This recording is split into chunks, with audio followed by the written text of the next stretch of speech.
1994. Immediately afterwards,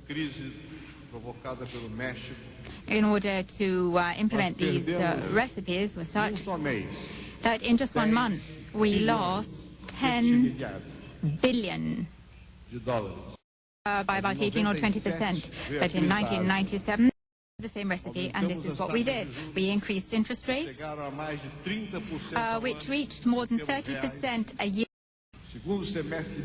We got to the second half of 1998, last year. For my re-election, we lost in just 1 month $20 billion. Then the elections came. Perhaps if the elections had come a few months were devastating. In January of this year, the real was devalued by about 40%, to a level of 50% this year. Again, the interest rates went to 45%. I'd like to ask you, until when are we going to have got to think of the most, not just the most orthodox economists, but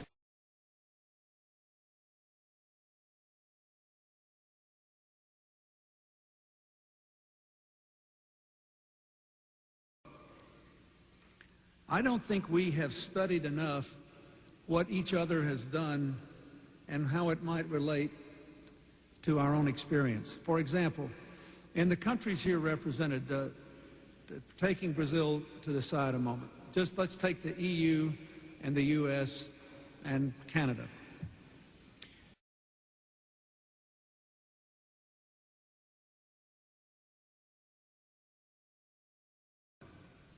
Now, let's go to the global issues and the issues represented here by Brazil.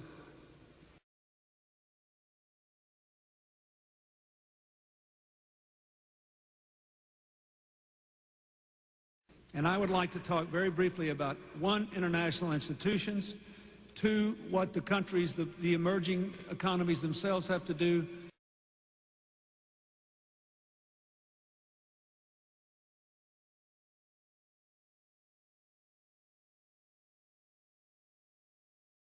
can Enrique do things that would help this?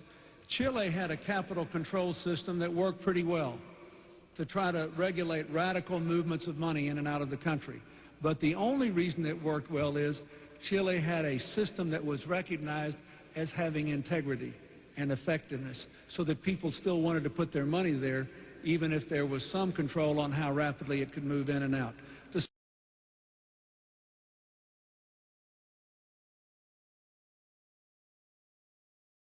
Governments have to have good, honest financial systems.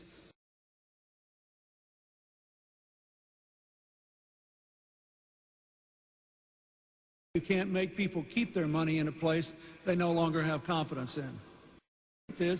In most developing countries, governments are too weak, not too strong.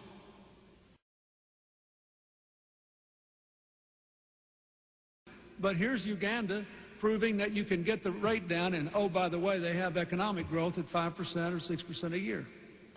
So national policies matter. I have been in Sao Paulo and Rio, two of the largest cities in the world, two of the most wonderful places on earth, but there are millions of children there that will have no future unless their families can make a decent living.